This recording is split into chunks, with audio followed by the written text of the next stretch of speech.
Hi, welcome to a special edition of How I Became a Theosophist.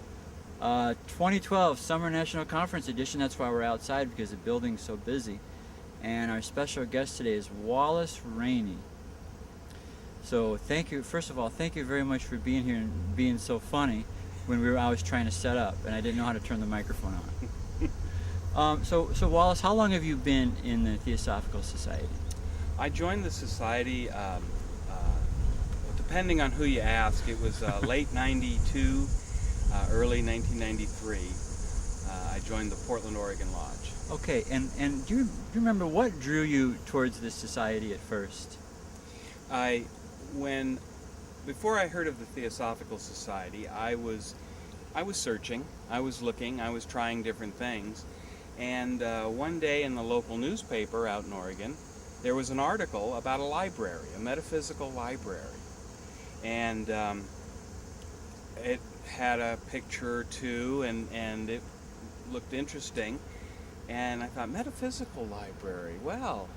So I immediately rushed I tore out the article, actually. I cut it out of the paper and put it on my desk under the desk blotter and promptly forgot about it. Right. And it was about 6 months later, I think, that I found the article, and I said, this is interesting, I'm going to give him a call.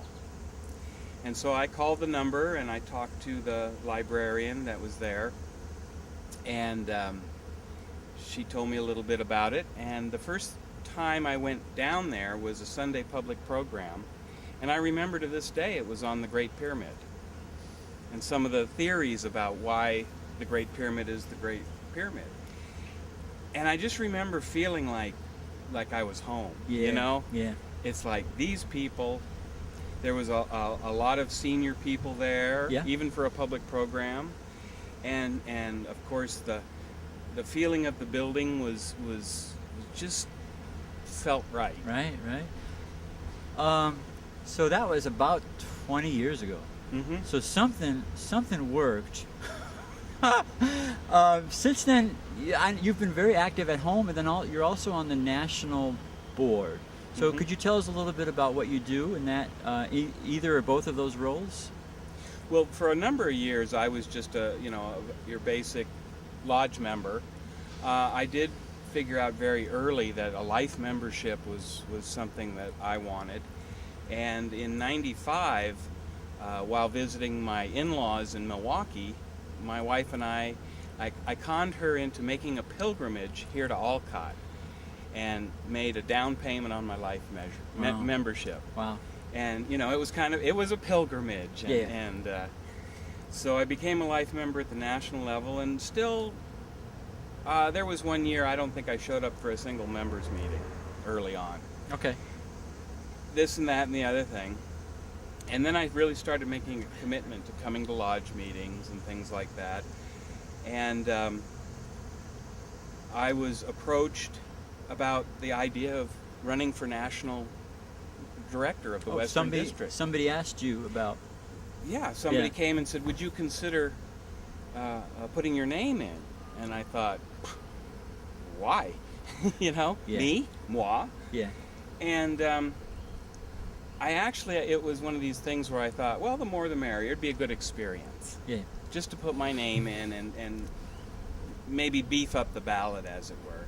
And so I submitted my name, and I said yes, and we submitted my name, and I suddenly started getting emails from Betty Bland, the president, and so, being kind of funny, I sent back an email. I says, you're sending me emails like I have a chance.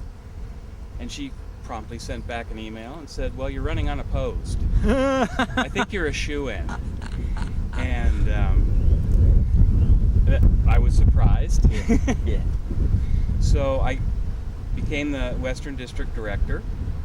About the same time, I was on the nominating committee of the local lodge, the Portland Lodge, and we were filling the slate of officers. And I don't know which came first, but I remember getting an email saying, well, we've got all the positions on the board filled except president. And I thought, So I sent back an email and I said, well, ... I guess ... I could do it if we can't find anybody else. And faster than I could blink, yes, I was elected president of the lodge. And it does tend to suit me. It's something I can contribute. And I've really enjoyed doing that, and I've really, really enjoyed being a director for 2 terms. It's such a feeling of belonging. Really? Yeah. It's so... It just makes Alcott my home, away from home. Yeah. The place is so fantastic, and the people are so fantastic. Yeah. And this is my 2nd term, and so I won't be a director next term. I hope somebody able will come in, and I encourage anybody. It's a good service. Yeah. So now I've got a couple of couple. So I've got a couple of general questions for like asking advice. So what would you say to a person who's brand new to Theosophy, like how you were in '92, and they come in and they're overwhelmed. They see this group over here doing this Mahatma letters, and they stop in for a group and they don't know what they're talking about. Maybe this group is doing that. There's a group over here doing yoga. What would you recommend to a new person who comes in to Theosophy? I'd really recommend to not be afraid to ask questions, to not think that the people around you are these great spiritual gurus, you know. Follow your heart, follow how you feel, if you're attracted to something or not attracted to something, you know, go with that. I think one of the things I love about Theosophy is that it is all-encompassing. It is a complete, full system. It is a complete, full set of ideas that you can find any answers you're really looking for. Yeah. So that leads us to the next tuple question. And the next tuple question is, what does Theosophy mean to you? What does Theosophy mean to me? Yeah, yeah. Boy, that's a couple question. That's a tuple question. How do you mean? Well, good, very good. How do you mean? Touche. Well, all right, I guess there's two ways you can think about it. First of all, like, how do you think being in the Theosophical Society affects your everyday life? There's that part. And then there's the second part, of which I get in the library a lot, which is people will say, in so many words, they'll ask, so what is Theosophy? What does that mean? So there's, what does the concept mean to you? And then what do you think it means for you? How does it affect your everyday life, maybe? Well, the way it affects my life is it has given me a system, that's not the right word, but it's given me some things I can believe in and I can embrace. It is the one place I have found that has answered any question I can come up with without a generalization of, well, that's just the way it is. You know? Yeah. It's the first place I've come to that says, don't take my word for it, check it out yourself. That's a really nice point. That's a very, I hadn't thought of it from that angle before, but a lot of, say, mysticism just kind of gives you these poetic images of this incredible other state of consciousness. Mm-hmm. But there's not really a lot of questions being answered, and human beings, we do want answers. Mm-hmm. Yeah, that's a really nice way of putting it. And then being around people who are working on their spiritual growth for 20 years, how do you think that has affected, your life, your everyday life? It has totally helped my everyday life. Yeah. It given me a focus. You can't help but be around. Your environment helps color who you are. Yeah. And it has helped me to find a balance in my life, and and to progress in my own life, and to hopefully share that with people who are around me in my day-to-day life. Yeah. And do you have any favorite theosophical anecdotes or stories about an individual or yourself or a meeting or a book? You can pass too. You don't have to have one. I probably would have to pass Okay. because there's so many things. Okay. And what would you like to see happen ideally to the Theosophical Society, say in the near future, say the next 10, 20 years?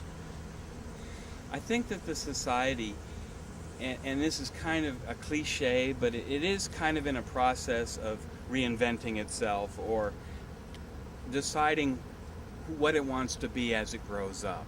Yeah, right. Being privy to some of the, what's going on here at headquarters and Yeah. some of the direction and the way the staff is. Yeah. And it seems like it's embracing some new technology and also staying with the message of getting this body of knowledge that we casually refer to as Theosophy, getting that information available to people who might be looking for it. Yeah. Well, that's a nice answer. And have there been a few books in your life that have been important to you, or not necessarily? I thought about that. Okay. In Portland, we did do a thing where a bunch of members gave their top favorite books. Yeah. We had a members suggested good. reading list. Okay. That was several years ago.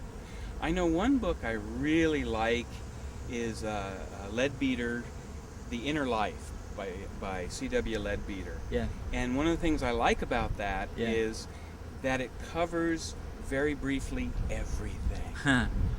It just gives you a taste of everything that could be considered part of the theosophical way of thinking. Yeah. Yeah. And some of it I'm not interested in, some I'm very interested in, but it's a good introduction. The other would be the Introduction to Theosophy that John Algeo Oh yeah, that's a recently great book. edited. Yeah.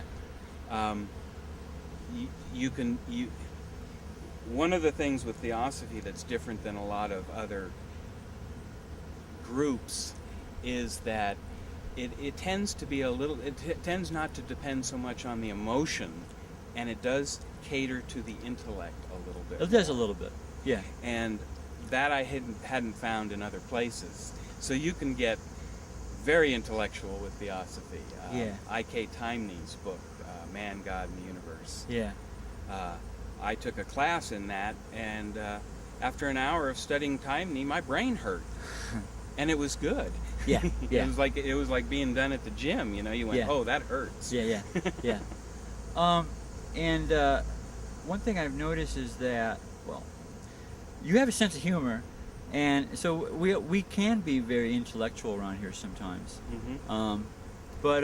But it seems like I see you around and you're always joking around. So how do you get away with that? How did you do that?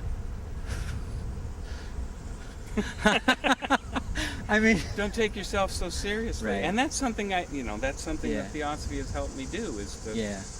to learn that,